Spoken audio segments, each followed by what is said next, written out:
Shabbat Tov, muy buen día, ¿cómo están? Shalom Aleichem, Baruch Hashem, qué gusto estar en esta maravillosa enseñanza que comenzamos el día de hoy, donde seguramente ha de haber diferentes expectativas debido a que, pues obviamente este es un tema que desde hace alrededor de 4 años nos lo han estado pidiendo. Hemos desarrollado ya diferentes temas, Baruch Hashem, el tema de Kabbalah.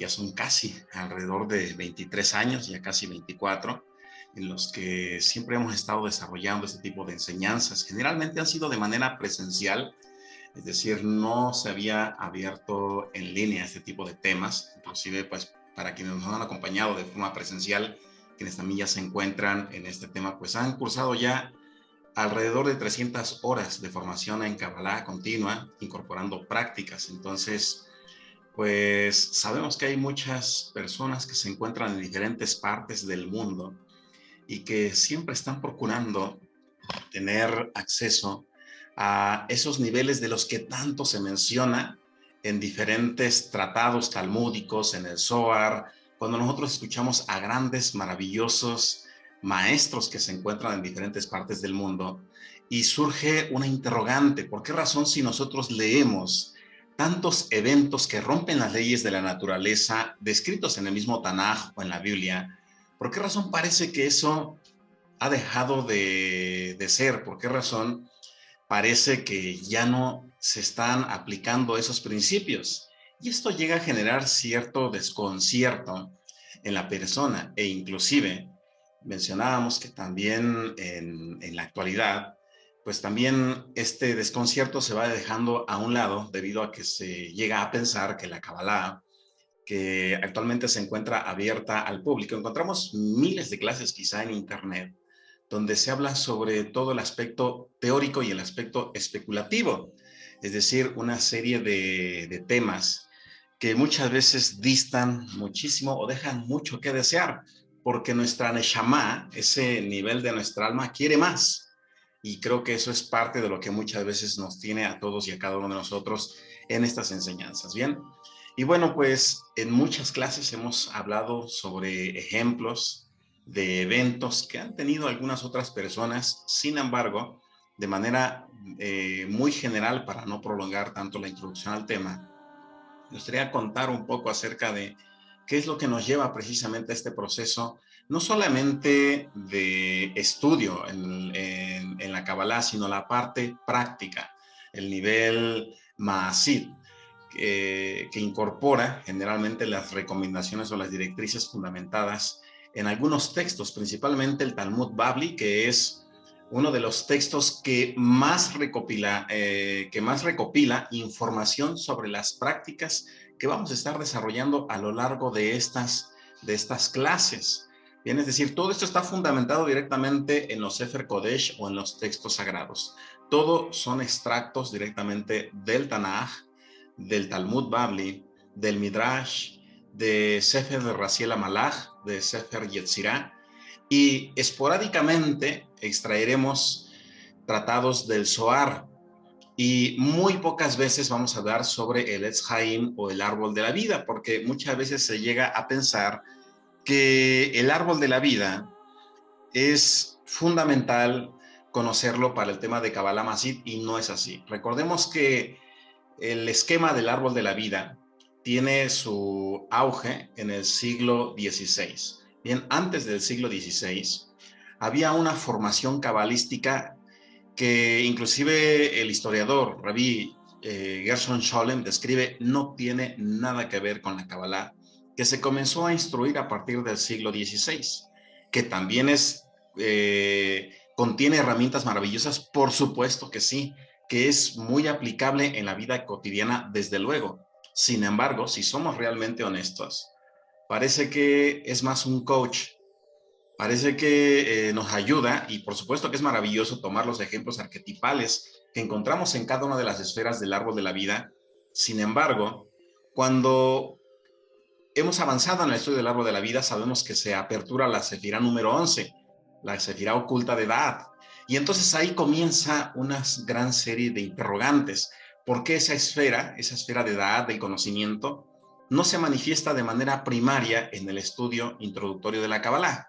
Bueno, porque en Da'at encontramos nosotros ya a un personaje conocido como Lilith, la primera esposa de Adán, que nos lleva a tener una conexión sobre una serie de eventos que se comienzan a revelar precisamente cuando el rey Salomón establece sus propios tratados y textos cabalísticos que aún todavía se encuentran en hebreo y que dejan todavía más interrogantes de por qué razón parece que en algún punto llegan a converger lo que nosotros desde la perspectiva dual concebimos como la luz y la oscuridad. Pareciese que en los universos superiores no existe esa división que nosotros percibimos desde este mundo físico. Y nosotros podemos ver que es cierto que desde la Kabbalah especulativa inclusive se nos enseña a no quedar sujetos precisamente a esa dualidad, sino abrir un sendero alternativo que nos va a entregar respuestas para poder resolver conflictos o situaciones en esta vida con estrategias nuevas, lo que muchos conocemos como el acceso al universo de Atzilut, de donde provienen todas las ideas, todos los proyectos. Para acceder también, importante, al tema de Kabbalah Masid, es muy importante que en este nivel nosotros ya sepamos materializar y no estemos conflictuados con el tema con el que muchas veces se llega a la Kabbalah. Mucha gente dice el rabí Maimónides, dice, mucha gente llega al estudio de la mística porque anhela materializar aspectos en el mundo físico, desea trabajo, desea salud, desea amor, etcétera. Kabbalah Masid no es para eso. Kabbalah Masid, en Kabbalah Masid ya sabemos materializar eso, porque para eso están las meditaciones, están los nombres sagrados. Sin embargo, ¿qué ocurre? Si de pronto hay un bloqueo, de pronto alguien dice, bueno, estoy cumpliendo preceptos, estoy cumpliendo Rosh Hodesh, estoy practicando Rosh Hashanah, estoy realizando todo lo que establece la halajá y parece que no se activa, entonces es ahí donde precisamente se tienen que incorporar otros universos que de forma paralela, recordemos que Kabbalah también es Lekabel, paralelismo, nos está entregando la información o las causas por las que se podría estar generando un bloqueo. Y estos bloqueos muchas veces no dependen de si estamos o no estamos cumpliendo preceptos, sino del ticún que venimos nosotros a corregir. Bien, y bueno, ¿por qué surge esta inquietud? Creo que si hay algo que ha ocurrido en todos los que comenzamos a estudiar Kabbalah desde hace varias décadas, es a veces el escepticismo. Si hay algo que marca generalmente, a diferencia de cabalista, en referencia al pensamiento religioso, es que el cabalista siempre tiene que cuestionar todo y no cree totalmente lo que se instruye. Aprende de todos, pero de ninguno en exclusivo. Es decir, que aunque el pensamiento cabalista es religioso, es decir, no se casa con una creencia, tampoco significa por ello que descarte la sabiduría que se encuentra en muchos otros aspectos. Por ejemplo, en la tercera clase que hablemos nosotros de las investigaciones que desarrolló Jacobo Greenberg, podemos darnos cuenta, bueno, sabemos que él es un judío, investigador científico mexicano, que se dio a la tarea, como dice un gran rabino que escribió un libro que se llama Hinduismo y Judaísmo. Él menciona en la introducción de ese texto que ha ocurrido que muchos judíos salimos, creo que dentro de esos me incorporo yo, salimos a buscar por todo el mundo, a conocer cuáles son las herramientas que también utilizan aquellas personas, y esto nos va llevando a un contexto maravilloso. Siempre es cierto, todo nos va regresando a la Torá, porque siempre todos en algún momento tuvieron algún contacto con Abraham Avinu, el patriarca Abraham, después de que despide a su concubina y les entrega dones. Dice que estos dones pues viajaron hacia África, Asia, Occidente, y entonces por eso nosotros podemos ver vestigios residuales de prácticas cabalísticas en diferentes culturas. Bien, y bueno, pues ¿qué ocurrió? siempre mencionamos en las clases que hay algo que ha ocurrido y es que no nos quedamos en esta comunidad con el aspecto teórico, siempre andamos experimentando. Y a partir de aquí, pues surgieron una serie de eventos que me desconcertaron primero como individuo, porque es muy fácil escuchar que se habla sobre esto le pasó al amigo, le pasó al vecino, leer que esto lo vivió tal rabino, y uno dice, bueno, qué bonito, qué bonita historia, pero nos preguntamos qué tan cierto es. Y creo que Kabbalah Masid lo que nos entrega es precisamente ese aspecto en el que nosotros podemos comprobar, si seguimos las reglas, que realmente hay formas en las que se activan inteligencias que en algún momento parecían estar ocultas, sin embargo están muy cerca.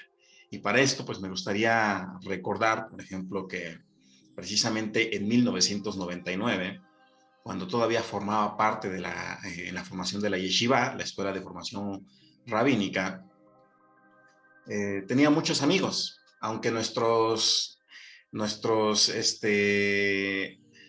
jajam, aunque nuestros moré, nuestros maestros nos decían, como todo religioso, tienes prohibido leer estos libros. En este caso, pues como judíos no leemos el conocido Nuevo Testamento. Creo que todos sabemos la perspectiva que se tiene del judaísmo acerca de las creencias que hay. Sin embargo, pues uno comienza a leerlas, como que dicen, está prohibido, pero es lo que más llama la atención. Y ustedes están aquí por algo. Entonces, lo que a veces está prohibido es lo que más nuestra Neshama llega a procurar. Entonces, ¿qué ocurre? Bueno, pues tenía muchos amigos que todavía hoy en día tengo, muchos son cristianos, muchos son evangélicos, muchos practican masonería, otros practican rosario. Siempre ha sido una búsqueda constante. Es decir, quiero saber qué es lo que ellos practican. Entonces, en algún momento recuerdo que esa primera experiencia que detonó al acompañarlos a ellos ahí en medio como de la selva, andábamos pues nosotros buscando ayudar a gente que realmente no tenía contacto con las ciudades y ver qué podíamos nosotros ofrecerles, alimento, vestimenta, etcétera. Y en aquella ocasión pues tuve un padecimiento terrible, fiebre, vómito, casi desmayándome. Entonces la gente se puso a hacer oraciones por mí, no funcionó. Fueron 40 personas alrededor de mí haciendo una oración y no funcionó. ¿Ya te sientes mejor? No. No sé si dudaba, ¿no? Entonces hubo una persona de Canadá que hizo una tefilá y quizá esa plegaria duró 2 minutos y quedé restaurado como inmediatamente. Fue como si una sábana muy delgada, una seda, cayera de la cabeza a los pies. Abrí los ojos y fue sorprendente. Dije, bueno, ¿qué pasó? Esto ocurrió a la orilla de una playa cuando hizo esa tefila esta persona, y entonces pues me dediqué a buscar las propiedades del agua salina, de la playa, ya sabe, todo el aspecto racional, pero aún así no encontré una explicación. Posteriormente, nos introducíamos ya en el tema del estudio de la demonología, que son clases que también se dan dentro de la Kabbalah, no porque se practiquen, sino que es importante desarrollar ese tema, porque también hay mucha confusión acerca de lo que es el Satán, y el Satán como adversario no tiene nada que ver con la terminología del Shedim, porque a veces dicen, el Satán es el Shedim. No, no es el Shedim es un demonio, el Satán es un adversario, y de ahí diferentes niveles, como es el Ibur, el Masikim y muchas otras entidades antiguas, de las cuales también ya menciona el Zohar, pero que ya específicamente mencionamos en tratados talmúdicos. Si alguien quiere buscar, porque sé que preguntarán qué libro recomiendo, Talmud Bavli en el Tratado de Shabbat. Bien, ese va a ser el texto que va a entregar muchas herramientas para que podamos nosotros consultar todo esto que vamos a estar practicando, porque puede llegar a generar polémica, porque de pronto van a decir, pero ¿cómo es posible que estamos utilizando determinadas herramientas, que de pronto ya utilizamos una luminaria de color rojo, una luminaria de color negro, una luminaria verde, una azul? Y bueno, todo tiene un significado. Si no fuera así, no utilizaríamos velas de colores en Hanukkah. Recuerda que en Hanukkah pues ponemos nuestras luminarias y todas son de colores y van en relación con el árbol sefirótico. Sin embargo, hay algo más allá. Bien, no solamente es la relación que hay con el color de cada una de las esferas del árbol de la vida, sino también con lo que se puede potencializar con las emanaciones que se encuentran dispuestas en todo el mundo. Bien, entonces mencionaba en alguna ocasión, pues recuerdo, esa edad fue como la que más lleno de aventuras tuve espirituales, porque mencionaba, nuestros maestros nos decían, no practiquen esto, y pues siempre habíamos un grupo de la comunidad, todos jóvenes, que hacíamos por experimentar todo bien. Entonces, hacíamos lo que se decía, no está recomendado, nos decían, no hay que hacer meditaciones cuando el cielo se encuentra nublado, cuando hay tormenta eléctrica, una vez que ha caído el sol, y bueno, pues ahí van un grupo de 7 estudiantes de la yeshiva que iban haciendo todo lo contrario a las recomendaciones y a veces nos desconcertaba. Una de estas fue el tener una presencia en mi habitación. Todavía en ese tiempo vivía con mis padres. Habíamos hecho una serie de rituales, de seders en una cueva. Entonces íbamos varias personas y de pronto pues recuerdo que esa noche al llegar a casa pues tenía una mascota, creí que se había dormido abajo de la cama, eran 3 de la mañana cuando me di cuenta, pues algo se mueve, quise sacar a mi mascotita, un perrito, y no era un perro, algo me jaló y bajé corriendo, ya tenía 22 años, pues mis papás se quedaron desconcertados porque dicen, ¿qué te pasó? Me dicen, pues estaba bien pálido, le dije que algo estaba dentro de mi habitación y también fue objeto de investigación. No me quedé solamente con eso, me desconcertó, sin embargo, pues siempre seguí buscando. Hoy en día, inclusive tenemos gente del staff, gente que nos ha acompañado en las clases presenciales, que han visto cómo las cosas se mueven. Es decir, la gente que a veces está apoyándonos en el staff, que no es parte de la comunidad judía, termina yéndose del centro de enseñanza porque dice, coloquialmente dicen, es que aquí espantan. Dice, están los libros, nos los tiran, nos arrojan las computadoras, nos abren la puerta, nos tocan muy fuerte y bueno, pues no, eso no es para espantarse. Creo que si hay algo que nos invita primero la Kabbalah Masid es a mantener siempre un equilibrio en el aspecto de la psique para que no nos desconcertemos. Bien, entonces por eso es que se comenzaron a generar una serie de prohibiciones, bien, que mencionamos, surgen precisamente a través de la censura que se comienza a generar en el siglo XVI. Pero bueno, iremos hablando seguramente, Baruch Hashem lo permita, a lo largo de estos temas sobre otros casos que se han podido vivenciar y que espero en Hashem que todos los que comiencen a vivenciar este tipo de enseñanzas, pues sea precisamente para que juntos podamos acceder a esos niveles a los que nuestra Neshama tanto anhela y donde no solamente se encuentra sujeto el aspecto del ego, bien, porque volvemos a mencionar, en este nivel pues no hay esa necesidad. Baruch Hashem, ya sabemos cómo materializar economía, Parnasá, por supuesto que sí, Baruch Hashem, ya sabemos cómo materializar salud, amor, etcétera, Baruch Hashem. Bien, ahora lo que nosotros tenemos que hacer es ir al siguiente nivel. Ya lo sabemos nosotros materializar, ¿sí? Ahora, ¿cómo lo compartimos para los demás? Y es que este es un puente fundamental. Mencionábamos que si hay algo que activa toda la disposición que nos está entregando el universo, es cuando nosotros comenzamos a instruir a los demás. Bien, y bueno, pues para esto vamos a hacer como siempre un pequeño preámbulo sobre por qué razón dentro del judaísmo rabínico se ocultó la Kabbalah Maasid. Bien, muy importante que nosotros recordemos que hubieron dos personajes muy importantes que fueron marcando un lineamiento que fue llevando a que se tomase la decisión a censurar este conocimiento. El primero de ellos es Shabtai Tzvi. Shabtai Tzvi fue un personaje que también alrededor del siglo XVI, justo cuando Isaac Luria estaba instruyendo a Jaime Vital, comenzó a popularizar el estudio de la Kabbalah Hamasí y realizaba una serie de señales o prodigios que seguramente muchos ya habrán escuchado con anterioridad. Shabtai Tzvi, antes de convertirse al Islam, sabía qué nombres utilizar para ayudar a que una persona sane. Sabía qué nombres utilizar para provocar la lluvia. Sabía qué rituales utilizar para generar lo que hizo el Rabí Yosef de la Reina, una serie de cambios en el comportamiento de las personas. Hace poco dábamos una clase, que fue la razón por la que decidimos también abrir Kabbalah Hamasí.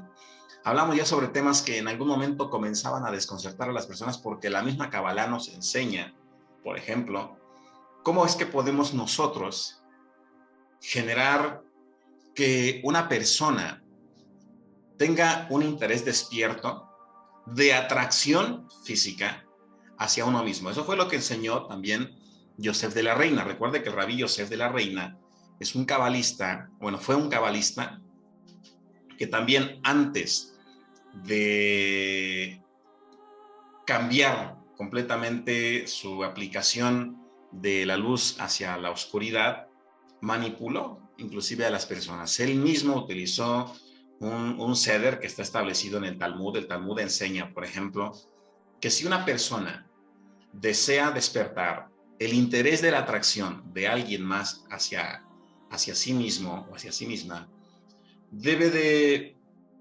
observar justo el momento en el que dos aves, gallo, gallina, se están cruzando. Y justo en el momento en el que se están cruzando, debe desprender dos plumas. Y una vez que desprende estas dos plumas, debe de guardarlas y tocar la piel, rozar la piel de la persona de la que desea despertar ese interés. Sorprendente, ¿verdad? Porque alguien diría, ¿en verdad eso está descrito en la Kabbalah? Sí. Sin embargo, hay un proceso, bien. Ahorita estamos mencionándolo de forma muy ligera, pero está descrito. Hay muchos rabinos que escriben precisamente sobre este tipo de prácticas e inclusive pues mucha gente podría llegar a decir por el desconocimiento que esto es brujería, que esto es hechicería, y no, no es así. Es conocimiento que ya existía desde hace tiempo. Y recordemos que precisamente estas prácticas de Kabbalah Hamasí fueron entregadas originalmente, ¿a quién? Al Kohen Gadol, al sumo sacerdote, que estaba siempre pues, en el Bet Amidash, el templo de Jerusalén, y al rey de Israel en turno. Eran y algunos profetas, bien, generalmente el Nebihim, el profeta, también tenía acceso a este conocimiento, pero era un conocimiento exclusivo. Bien, recuerde que la gente llegaba al Bet Amidash y, como dice la historia que el templo de Jerusalén no era un lugar donde se oficiaban actos religiosos, como muchas veces hoy se hace en nuestras sinagogas, en algún templo, en alguna mezquita. No, el Bet HaMikdash era algo más parecido a un hospital de ciencia metafísica, porque la gente llegaba ahí con sus problemas, esperando a que el sumo sacerdote hiciese lo correspondiente para volver a equilibrar la vida de la persona. Entonces, ¿qué hacía la persona? El Kohen Gadol le solicitaba algún tipo de animal, si se tenía que presentar como holocausto o como expiación, pues se ofrecía directamente a Hashem o se ofrecía a Azazel, ¿verdad? Y ahí está descrito en el libro de Números, porque muchos dicen, es que no es cierto, el Tanaj, la Torah no habla sobre sacrificios. Hashem mismo indica, dice, si es para retirar el rigor de una persona, se ofrece a Azazel. Y entonces iba el sacerdote y lo presentaba a Azazel, que es considerado uno de los ángeles caídos, que muchas veces es confundido con un demonio, ¿verdad? Y esto ocurre pues porque hay mucha confusión en el tema místico y que muchas veces poco o nada tiene que ver al menos con las enseñanzas judías. Bien, entonces, ¿qué ocurre? bueno, este conocimiento que tenía precisamente el Cohen Gadol se va preservando de generación en generación. E inclusive usted recordará que, e incluso así lo establece el Shulchan Aruch. En el Shulchan Aruch, en las leyes matrimoniales, dice claramente que cuando hay un rabí, hay un Cohen Gadol, debe de esforzarse por preservar y heredar ese conocimiento siempre a su generación venidera. Siempre debe de haber una vasija para que no se pierda ese conocimiento, que hoy, pues Baruch Hashem, usted está nuevamente retomando o reactivando en su línea generacional. Pero ¿qué ocurrió? Recordemos que una vez que se destruye el primer templo, se perdió o comenzó a menguar todo ese conocimiento. Y hay una diferencia entre el primer templo y el segundo templo. Jamás volvió a tener la misma gloria el segundo templo que el primer templo. Bien, y bueno, ¿qué ocurrió? Usted sabe que una vez que el templo de Jerusalén es nuevamente sitiado, siglo II antes de la era común, recordemos que hubo una guerra, ¿verdad? Recordemos que los macabeos deciden liberar el templo de Jerusalén y que cuando ellos lo quieren entregar nuevamente a la comunidad, pues ellos dicen, pero también queremos que pues parte de nuestros miembros, de nuestros, se me va la palabra, bueno, parte de los integrantes que participamos para recuperar el templo, también ministren en el templo. Entonces, la ley de Moisés es muy clara, dice solamente tiene que haber linaje de descendiente directo de David o levitas. Pero ¿qué ocurrió? Dijeron no. Y entonces recuerda la historia, dice que estos mismos judíos que ambicionaron el poder, dice que mataron a las esposas de estos levitas e inclusive mataron a 80 levitas que tenían también el conocimiento de los secretos que se revelaban directamente de forma oral en el Beit Hamidrash. Entonces, ¿qué ocurre?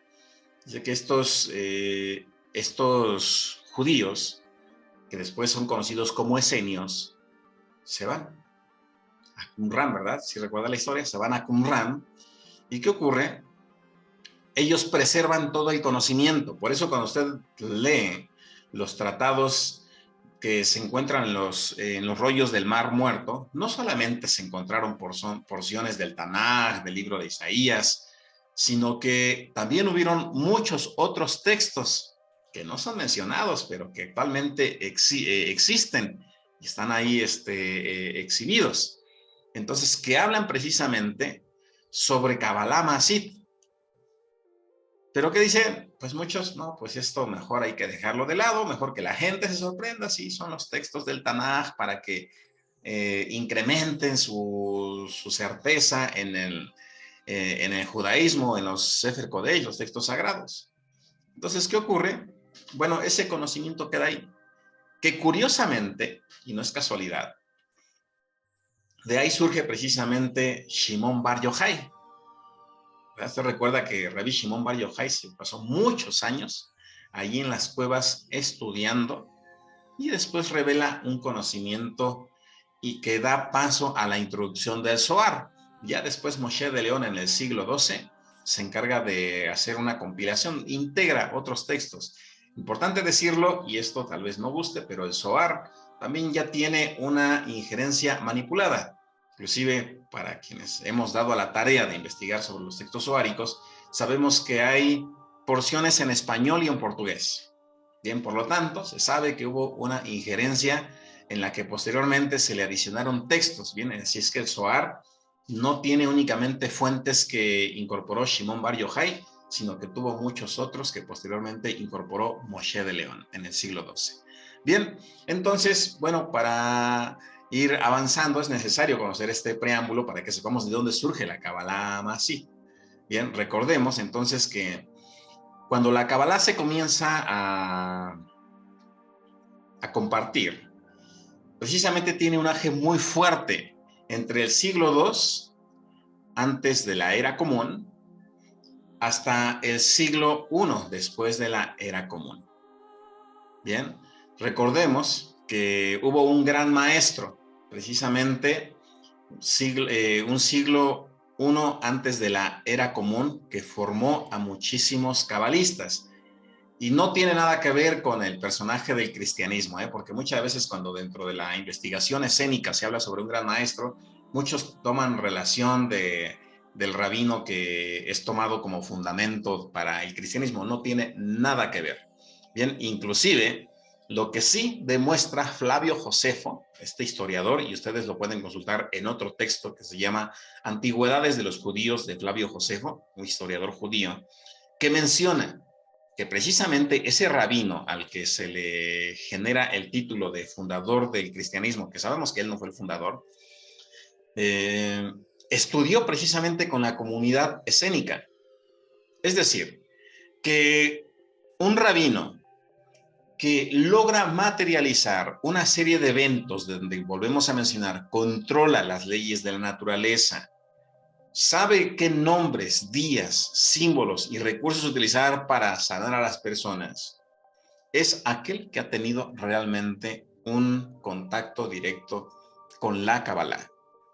Y no va a ser que no se sorprenda a la persona si de pronto, cuando comienza a practicar la Kabbalah, va a recibir un título que siempre lo han recibido todos los rabinos que estudian la Kabbalah, que está invocando demonios, que está invocando aspectos de magia, de hechicería. Eso es algo que no debe de sorprender, siempre va a ocurrir porque hay un pensamiento religioso generalmente, pero por eso volvemos a mencionar, en Kabbalah Masid ya tenemos que, ya deberíamos de dejar esa perspectiva y aperturarnos precisamente a todo lo que realmente se ha perdido. Bien, y bueno, volvemos a mencionar, de ahí parte precisamente el conocimiento de Kabbalah Masid. Alrededor del siglo II precisamente se divide, es más marcada la división dentro del pueblo judío. Hay judíos helenistas, hay judíos celotes, son los revolucionarios, hay helenistas, son los que están fuera de Israel, están en la diáspora, hay judíos fariseos, que son aquellos que se rebelan contra el esquema macabeo, que después pasa a ser el movimiento saduceo. Recordemos que el judaísmo saduceo es aquel que usurpó a la función de los sacerdotes originales, son los que expulsaron a los sacerdotes originales y se quedan en el segundo templo. Así que en el segundo templo ya no había conocimiento acerca de los secretos más elevados que Hashem reveló. Otra prueba está ahí, también lo describe Flavio Josefo, donde menciona cómo es que hubo una gran diferencia entre la existencia del primer templo y el segundo templo. En el primer templo hubo alrededor de 40 sumos sacerdotes durante alrededor de 400 años. En el segundo templo, que duró también aproximadamente 400 años, hubo alrededor de 400 sumos sacerdotes, ¿bien? ¿Por qué razón? Porque ya no se conocían cuáles eran los procesos que tenía que seguir el sumo sacerdote. Entonces, cada vez que era Yom Kippur, recuerde que en Yom Kippur el sumo sacerdote tenía que entrar al lugar más santo del Bet Hamidash y cuando entraba moría. Y la Torah advertía, si entras impuro al Bet Hamidash, vas a morir. Y entonces, ¿qué sucedía? Ahí está la descripción en la Torah, ¿verdad? Que el sumo sacerdote tenía que entrar con un montón de campanitas y los que estaban afuera del lugar santísimo, pues escuchaban que andaba ahí moviendo. Si de pronto ya no escuchaba la campanita, pues ya sabían que algo había salido mal y con el lazo jalaban al sumo sacerdote. Entonces, por eso se menciona que jamás fue lo mismo el primer templo al segundo templo. Bien, entonces, sin embargo, volvemos a mencionar, estos son los saduceos, entonces están los fariseos, están los esenios, están los celotes, están los helenistas, y quienes preservan generalmente la Kabbalah Masid, la línea que más ha tratado de preservar esta línea en la actualidad es el judaísmo sefardí, que parte generalmente de enseñanzas jaredís u ortodoxas. Bien, hay un movimiento que hoy en día es el movimiento Askenazi, el Askenazi que ocupa el 80% de la comunidad judía actual, tiene otro tipo de prácticas y pues muchas veces, volvemos a mencionar, ahí se generan disensiones, por eso se puede encontrar de pronto algunas diferencias dentro de la comunidad judía que también se replican en la aplicación de la Kabbalah. Bien, entonces, ¿qué sucede? Esto que estamos mencionando pues va desenvolviendo a lo largo de la historia una serie de modificaciones en la práctica mística, bien, que volvemos a mencionar, son muy marcadas alrededor del siglo XVI. Bien, en el siglo XVI, gracias a pues las acciones de Shabtai Tzvi, es que Isaac Luria, que pues prácticamente vive 38 años, practica, porque él practicó Kabbalah Masid. Sin embargo, se dio cuenta de que había un gran riesgo. Inclusive, el Sanedrín dice, no, está prohibido, ya no más Kabbalah Masid. Vean lo que ocurrió.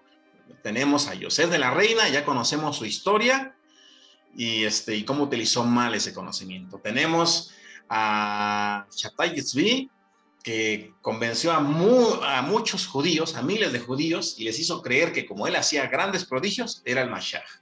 Entonces mucha gente lo consideró Mashiach, Mesías, y bueno, pues ya sabes la historia, el rey de Turquía le dice, tú eres Mashiach, bueno, vamos a hacer lo siguiente, te voy a matar o te conviertes al Islam, ya sabemos la historia, ahí está una parte, creo que se encuentra en internet. ¿Y qué sucede? Pues él prácticamente pues, se convierte al Islam y bueno, pues se pierde pues muchísimo acerca de este tipo de conocimientos, muchísimo. Sin embargo, volvemos a mencionar, se puede rescatar. Encontramos muchas de esas prácticas también en el Midrash. Bien, entonces, ¿qué ocurre? A partir del siglo XVI se comienza a revelar la Kabbalah, pero es la Kabbalah que elimina en gran parte el aspecto de Masid, el Masid que es práctica, es el nivel mágico, lo que muchos definen como magia blanca, aunque el Talmud dice, pero no confundirlo con meramente magia, bien, porque esto podría llegar a tener alguna referencia con prácticas de personas que no pertenecen a la comunidad. Que no se debe de confundir con ello, solamente es como un referente. Bien, y bueno, pues se deja prácticamente el aspecto teórico. El aspecto teórico está muy marcado en el Zohar. En el Zohar nos describe cuáles son las características y los atributos de Hashem, cómo fue creado el mundo, cómo funciona, y de pronto a partir de ahí pues entramos a la parte yonit, la parte meditativa, que encontramos mucho en internet, maestros que enseñan a visualizar letras hebreas, a encerrarlas en Magen David, la estrella dorada, a pronunciar nombres, y muchas veces se piensa que eso es lo máximo en Kabbalah, y no es así. De hecho, no hay en la actualidad, y se lo puedo decir porque lo hemos investigado durante ya muchísimo tiempo, no hay en internet alguien que hable sobre Kabbalah Masid. Siempre volvemos a mencionar, ha sido de manera práctica. Bien, entonces, pues precisamente llevar a Kabbalah Masid es debido a que pues consideramos que hay muchas personas que pues han enriquecido su conocimiento, ya han leído el Tanaj, eso es fundamental, son reglas que nosotros debemos de conocer, el Tanaj, la Biblia, la historia bíblica, sí o sí, eso es definitivo, bien, si no, va a ser muy complicado que se entienda lo que se va a estar desarrollando. Que nos vayamos familiarizando con el Talmud, que ya sepamos cuál es la diferencia entre el Talmud Babli y el Talmud Jerusalén. El Talmud Jerusalén, por lo menos adquirí el tratado Jerusalén volumen 1 y volumen 2. Bien, y del Talmud, porque si no, el Talmud es muy grande. Entonces, el Talmud Babli, por lo menos el Tratado de Shabbat, para este tipo de temas. Bien, el Zohar no nos va a ser muy funcional en estas explicaciones, pero bueno, esto se puede ir desarrollando de forma conjunta para que así evitemos los riesgos a los que uno se puede exponer. Bien, entonces, bueno, este tipo de enseñanza, ¿a quién se le enseña? Al rabí. Bien, al rabí y rabaní. Bien, rabí es cualquier persona. Bien, recordemos también algo muy importante, porque en algún momento, conforme vaya pasando el tiempo, los años, yo sé que usted va a ayudar a mucha gente, va a ser ese canal de luz. Muchos van a preguntar, bueno, ¿y usted dónde recibió su simjá? Es decir, la imposición de manos. Para esto, pues también tendríamos que ir a la historia, ¿verdad? Recordemos que hay también diferentes escuelas de formación rabínica. Está la escuela de Gilel, la escuela de Shammai, la escuela Galilea, la escuela de origen babilónico. Hay muchísimas escuelas y no en todas se necesitaba la simjá. Es decir, esa imposición de manos donde se transmite la verajá para que el Ruach HaKodesh se adhiera en el alma de la persona y entonces active esos puentes. Bien, todo mundo lo puede hacer. ¿De qué dependerá? Bueno, de los niveles que vayamos alcanzando conforme vayamos nosotros practicando. Bien, entonces por ello no se desaliente, no piense, entonces tengo que ser judío, entonces tengo que ser sefardí, haber estudiado una yeshiva de origen jaredí. No se preocupe. Bien, todos lo podemos hacer, así lo establece el Tanaj, pero siempre muy importante, volvemos a mencionar, seguir las reglas al pie de la letra. Eso también es muy importante. ¿Por qué razón? Porque si no se siguen, pueden haber afectaciones en la psique. Caso que ocurrió en el 2000, déjeme recordar, en el 2017. 2017 estábamos desarrollando una práctica de Kabbalah Masid.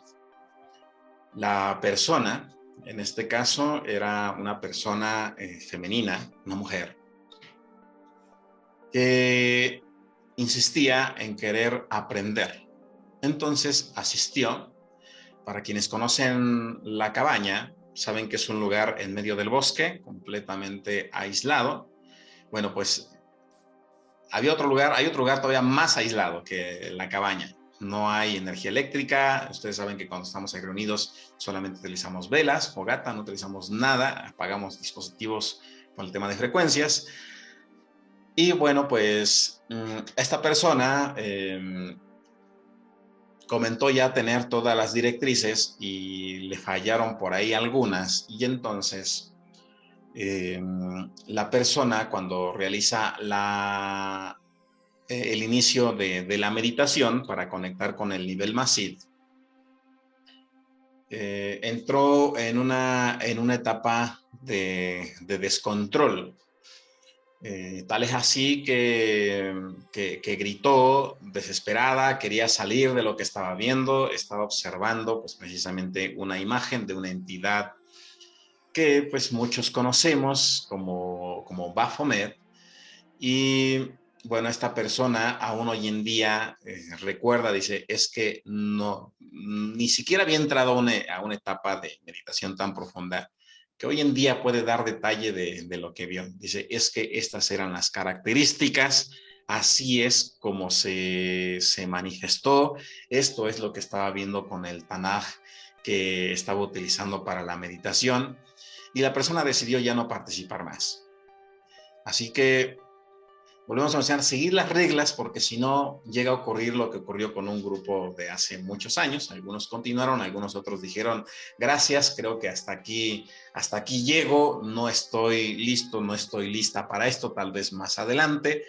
Van a haber situaciones desconcertantes, pero para ello, volvemos a mencionar, es importantísimo que estemos sujetos al mundo de la materia. Razón por la que nosotros leemos que como recomendación primaria se mencionaba que de preferencia la persona tiene que estar casada, ¿bien? O tener algo que le ate a este mundo físico. tiene que amar a alguien muchísimo, porque cuando la Neshama se encuentra en los universos superiores, ya no quiere regresar.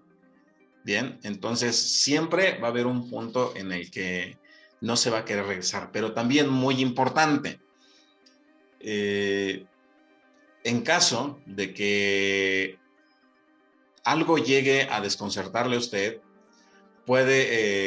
ustedes van a tener el número directo para poder comunicarse directamente conmigo, para que en caso de que algo llegue a ocurrir, que ustedes digan, se me olvidó cumplir este paso y se activó esto, pues sea pues retenido o cancelado. Otra regla: no lo practiquemos con ninguna persona hasta que sepamos que ya tenemos nosotros todas las herramientas necesarias. Bien, entonces todo mundo lo puede hacer. ¿Qué vamos a aprender?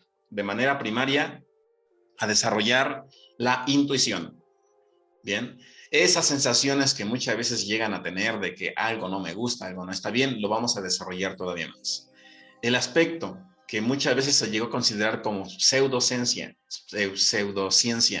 en el aspecto telepático, se va a desarrollar. De manera que mencionábamos, usted va a saber que tiene una persona sin que la persona le comente absolutamente nada. Bien, y va a desarrollar su propio esquema de conexión e interacción con las demás personas, sin que esto implique que usted tenga a lo mejor que realizar alguna videollamada, algún tipo de interacción.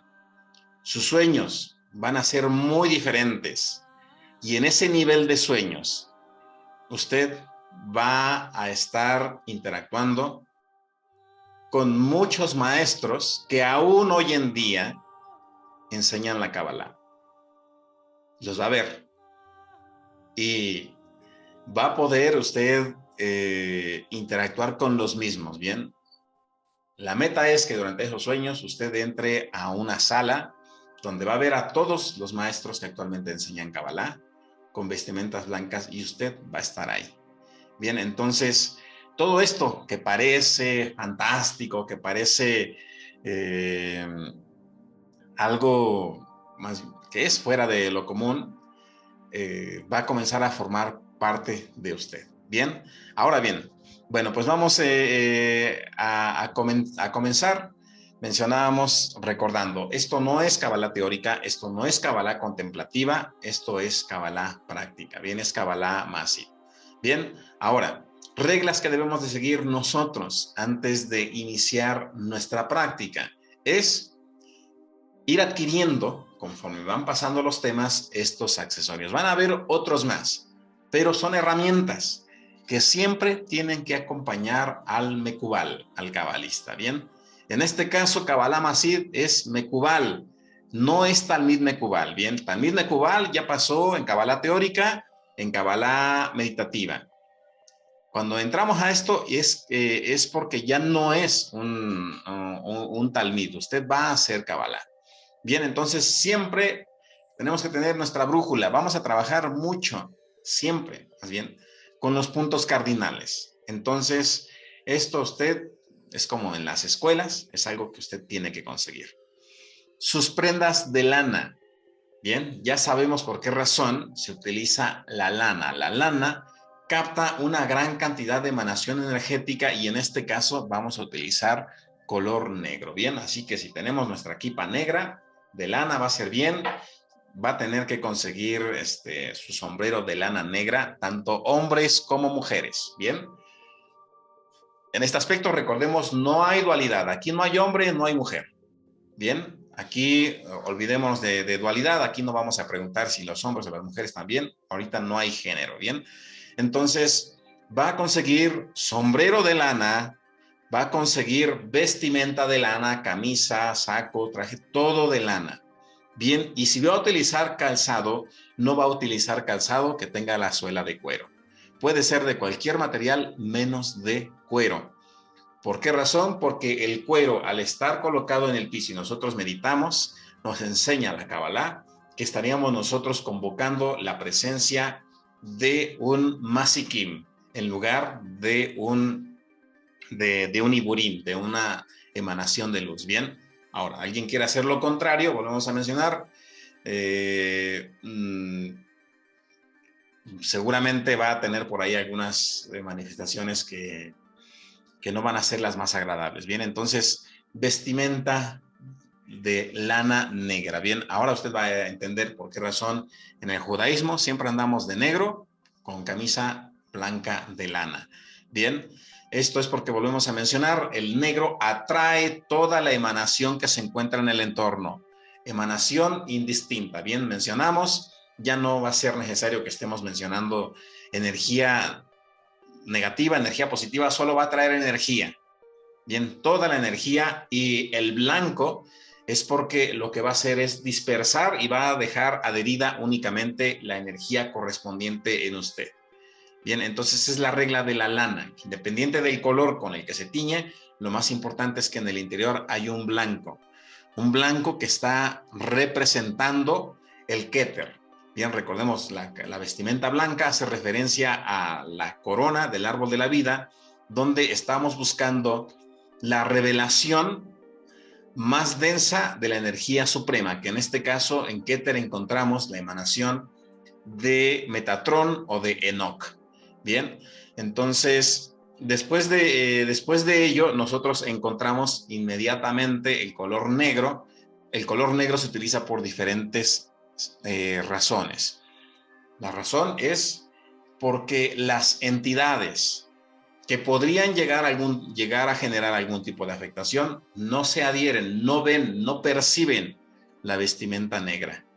Bien, entonces, si una persona va a comenzar a meditar, no olvidémonos de los jeans, olvidémonos de decir, hoy voy a andar con esta vestimenta. No, es decir, en el momento en el que vamos a trabajar con Kabbalah Masid, tenemos que preparar todo, ¿bien?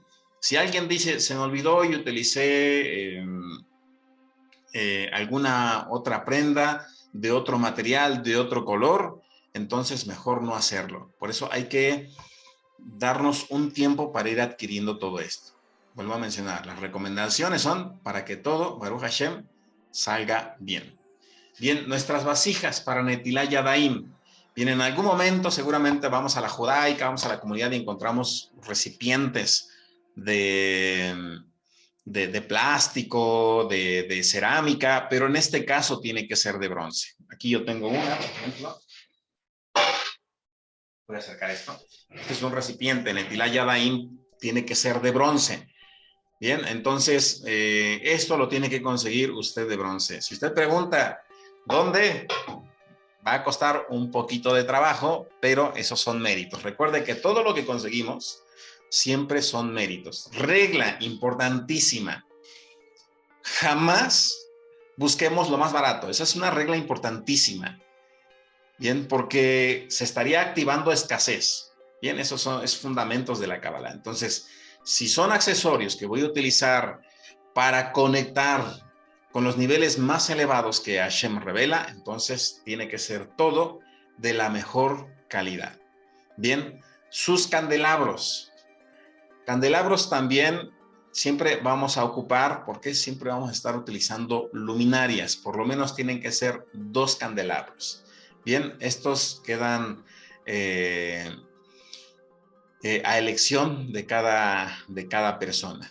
Bien, luminarias siempre van a ser de varios colores, muy importante. Bien, siempre tenemos que tener por lo menos aquellas que tienen una correspondencia con las esferas del árbol de la vida. Bien, no sé si ya todos identificamos las luminarias que corresponden a cada día.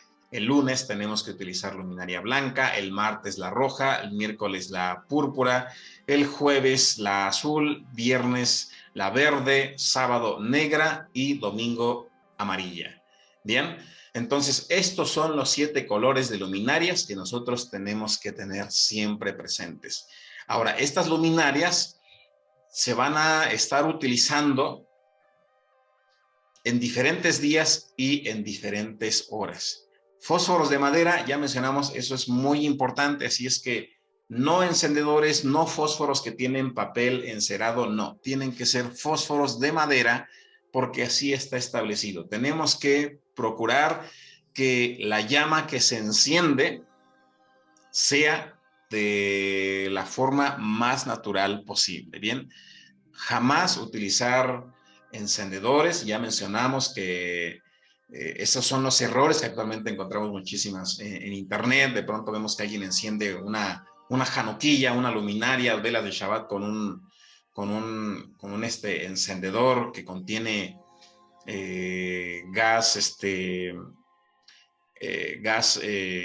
butano, que son extractos sabemos de gases residuales de cadáveres. Entonces no podemos nosotros hacer eso jamás, y el Shulchan Aruch es muy específico en eso. Bien, entonces por eso mencionamos una diferencia entre las directrices que se dan en internet y lo que establece la Kabbalah. ¿Sí? Bien, entonces el recipiente de bronce con agua, recordemos que esto está establecido en la Torá. Eso se puede conseguir en cualquier lugar, puede ser una vasija, un shofar.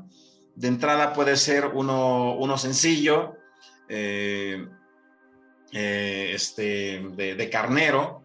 La recomendación es, si una persona quiere provocar, que eso es lo que vamos a aprender, es maravilloso cuando uno pronuncia nombres, y en otros países, en México, le llaman los señores del granizo a las personas que hacen como ciertos rituales para provocar la lluvia. En la Kabbalah se utiliza un shofar que también tenga ¿cómo se llama? Que tenga incorporado plata. Por ejemplo, este es un shofar. Este es un shofar que tiene plata. Entonces la plata nos va a ayudar muchísimo para trabajar con el agua.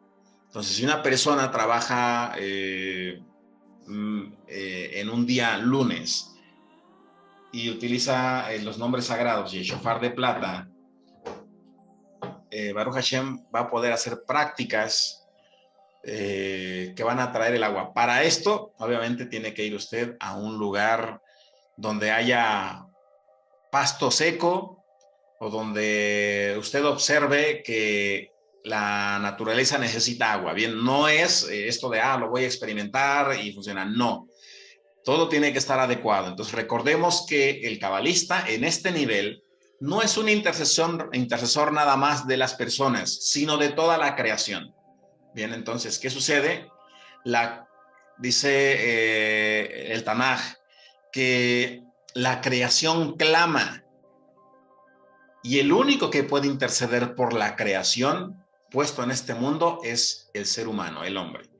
Bien, entonces, eso es algo que usted también debe de ir adquiriendo. Bien, volvemos a mencionar, esto es como cuando fuimos a la facultad, cuando fuimos a la universidad, nos pidieron herramientas. Bien, pues es lo mismo. Bien, algunas herramientas pues serán un poco más fáciles de conseguir que otras, y también vamos a utilizar un anillo de oro sin grabar.